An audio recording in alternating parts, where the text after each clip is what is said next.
From the most trusted names in local news, KDPG Sunday Edition.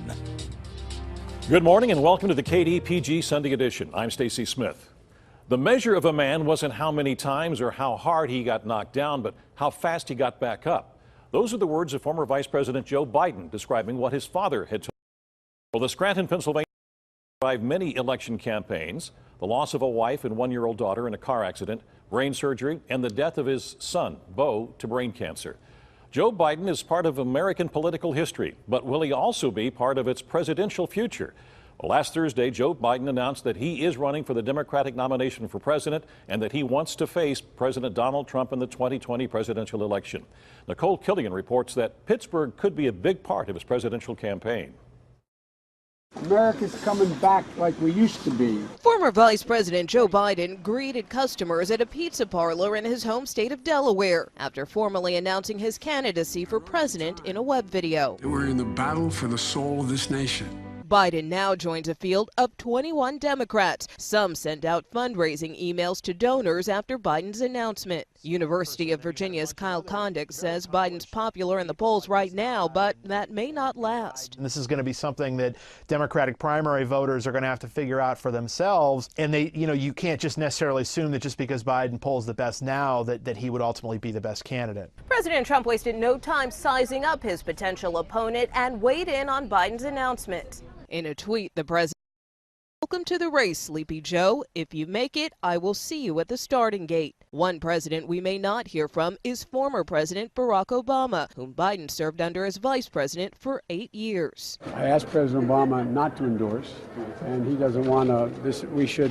Whoever wins this nomination should win it on their own merits. A spokeswoman for former President Obama said the two forged a special bond over the last 10 years and remain close today. Biden will hold his first campaign rally in Pittsburgh on Monday. Nicole Killian, CBS News, the White House. Well, Joe Biden was immediately endorsed by Pennsylvania's Democratic Senator Bob Casey, and he will see more support at the Pittsburgh rally on Monday. So what kind of campaign will it be with at least 21 other Democratic candidates, including a number of women in this race? And how tough will it be for any of them to defeat President Trump? That's our topic this morning on the KDPG Sunday Edition. Later, we will hear from Sam DeMarco, the Republican member at large of Allegheny County Council and chairman of the Republican caucus. And also coming up is Duquesne University's Dr. Kristen Kupe. Now we will welcome our two other guests. Ron Klink is a senior policy fellow at Nelson Mullins, a law firm in Washington, D.C. He is also a former Democratic congressman from Western Pennsylvania and a former KDKA-TV reporter and news anchor. Doug Saltzman served as director of the Pittsburgh Regional Office for Senator Arlen Specter. He is now a political analyst and radio talk show host. Joe Smido, the editorial writer for the Pittsburgh Post-Gazette, joins us for this morning's discussion. Gentlemen, thanks so much for being with us this morning on the KDPG Sunday Edition. Yeah. Good to see you again, Ron, back in the studios. I think from that introduction you're saying I just couldn't hold a job.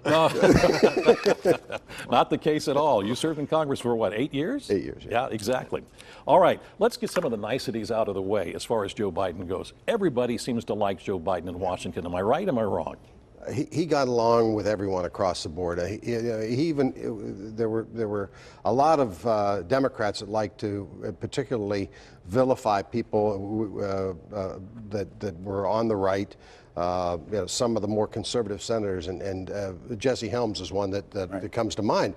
And Joe Biden said, look, he said, you don't know about Jesse Helms. And he would tell him personal things about his family and things he had done and kids that he had come to their aid who had special needs. And he says, it's not just the politics, it's the person. And so Joe Biden just has a history of reaching across the line. And I think that's why, if he gets through the Democratic primary, he'll get a lot of Republican votes. In fact, he's been criticized over the years for reaching across the aisle too much, criticized by his own party.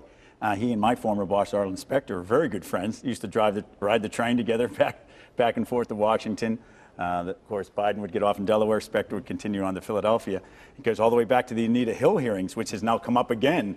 Was he too deferential in those hearings? Should he have been tougher on Clarence Thomas and not quite as tough on Anita Hill? So, yeah, over the years, he's been very bipartisan in his dealings when he was in the U.S. Senate. Yeah. Now, that carries well for the time that he served in Congress and in the United States Senate, but it seems to be a different playing field right now in Washington, and people are not necessarily willing to accept the fact that somebody's willing to walk across the aisle to make a deal. At least it seems that way. We live in uglier times. The Congress right now is not the same Congress that I served in back in the 90s. It's not the same one that Doug was working for, Senator Specter. There are members who do reach across and work with each other, surprisingly, but you don't see it quite as much. And I think that a lot of that has to do with the social media, the 24/7. You've got this need for attack, and that drives the voters. Then you also have seen a time where, because of the ability through computers to draw congressional districts that are very Republican or very Democrat, that moderate members are not getting elected as often. Like my old congressional district, which in western Pennsylvania, Beaver County, Lawrence County, northern Allegheny, southern Butler, and part of Westmoreland, really was a district that had almost as many Republicans in as it did Democrats. I won 66-34 consistently, a lot of the times because I voted in a way that represented that district. Immediately after I left, they elected Melissa Hart, a Republican. So you see more and more districts across the country where they're safe Democrats, safe Republicans. So the need for people to reach across and work together isn't what it used to be. But you know, Biden is a nice guy. But I mean, what besides that would enable him to bring back some of the disaffected voters, Democratic voters who went for Trump in 2016? Yeah, I mean, immediate name ID for one thing. You know, he's getting into this race very late. Everybody always complains, oh, these presidential races always go too long. Well, they have to go long if you're going to raise enough money. If anybody's going to get into the race late and be able to be successful, it's Joe Biden. And we'll see what happens in the first 48 hours.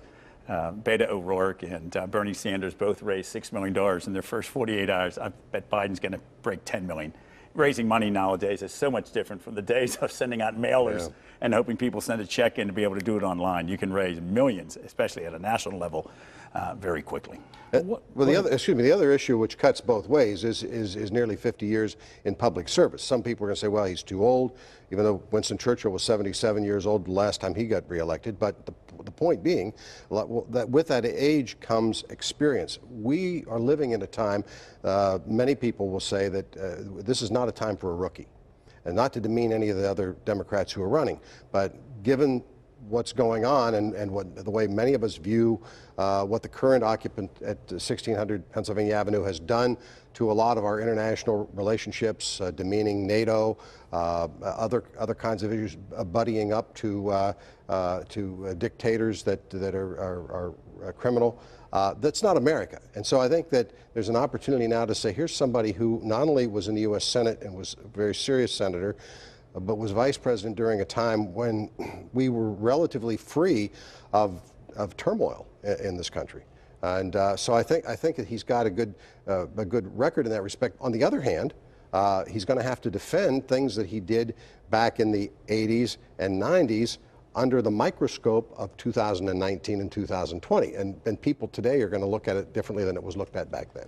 Doesn't this cut down to the chase right now, though, for the Democratic Party, is that, and you bring up his age, is he going to be too old for the electorate of the Democratic Party? Because right now you seem to have the Democrats seem to have a lot of the millennial support behind them, the younger, and they really don't know anything about Joe Biden. And on top of that, is he to the left enough for a lot of the electorate right now? That's very interesting. You know, when Joe Biden, his last term in the U.S. Senate, he had the most liberal voting record. Number 2, Bernie Sanders. Number 3, Barack Obama. But compared to some of the Democrats running for president right now, he's almost viewed as a moderate. Yeah. I mean, there are some very extreme. I just had Dr. Cyril Wecht on my radio show recently, and he was saying about how incredibly liberal some of these members are who are running on the Democratic side. So from a comparison to an Elizabeth Warren or an AOC or some of the others, Kamala Harris, he's would almost be viewed as moderate, despite having a very liberal voting record when he was in the U.S. Senate. Well, Stacey, and to underscore your question, it's a great question because I was up in Boston, Massachusetts last year working on behalf of a friend of mine, Congressman Mike Capuano. Mike was in Congress for 20 years. He was a chairman of a really important subcommittee He had brought billions of dollars back to his district, put a new train line in so that people didn't have to commute into Boston every day from places like Somerville. He had brought in money to rebuild where an old Ford plant was, its hotels and shopping and community. The people who lived there voted against him because they didn't know who Mike Capuano was. Here's this guy in his mid to late 60s. They don't know him, they don't realize, and they wanted somebody new. So that's a great question. We don't know the answer until the campaign plays out. This also goes to the fact is that what has happened to the Republican Party is that the moderates or whoever are primaried out a lot of times. That you can't get elected because it's the people who are really attuned to politics at that time that go out and vote in the primaries more so than just the average person who says I'm a Republican or I'm a Democrat. The Democrats have not faced that necessarily until perhaps now, or am I jumping the gun? Well, let me just underscore again, in the case of Capuano's race, there were several other races very similar. They were expecting 85,000 people to turn out. I was actually going up working door to door for him. I didn't do door to door for myself, but we were going door to door, and there was no evidence that he was going to get defeated. He got defeated badly, because it turned out instead of 85,000 votes, it was like 125,000 votes, and all of those people came to vote for the new candidate. The woman of color, who was a city council person, who was very well spoken, and it was like, it's time for change. And you could be seeing that on a national level. We don't know. It has to play. The question is whether it's time for change in the presidency, or whether they want experience and they say, look, we need to step back. We need an old hand to come back and get our country back on pace to where it is again. I know a lot of my friends in the Black Caucus are going to be for Joe Biden because they claim that we can't risk 2020 is too important, and while they in their hearts would like to be with maybe some other candidates, Cory Booker or Kamala Harris, they're going to be for Joe Biden because they think that he has the best chance, he has the steadiest hand, and he's got a great record in the African American community. During and after the 2016 campaign, the Democratic Party leadership was criticized for showing favoritism, bias toward Hillary Clinton's campaign. What's going to happen this time around? Is Biden just the favorite, or will the process truly play out? Well, I think that's exactly why Joe Biden made it very clear that he did not want President Obama to endorse. And it would have looked as if the fix was in, and that's what really hurt Hillary. A lot of folks call the Bernie bros, the young supporters of Bernie Sanders, were very upset that clearly the fix was in for Hillary. The Democratic National Committee was supporting her. No doubt about it, it forced the resignation of the national chair of that committee.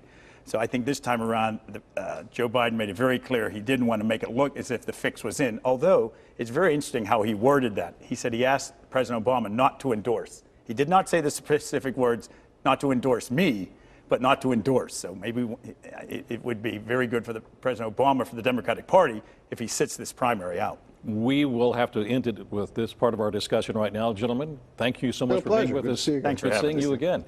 When the KDPG Sunday edition continues, we will hear from Allegheny County Councilman Sam DeMarco, chairman of the Republican Caucus, and Duquesne University's Dr. Kristen Kupe. Stay with us.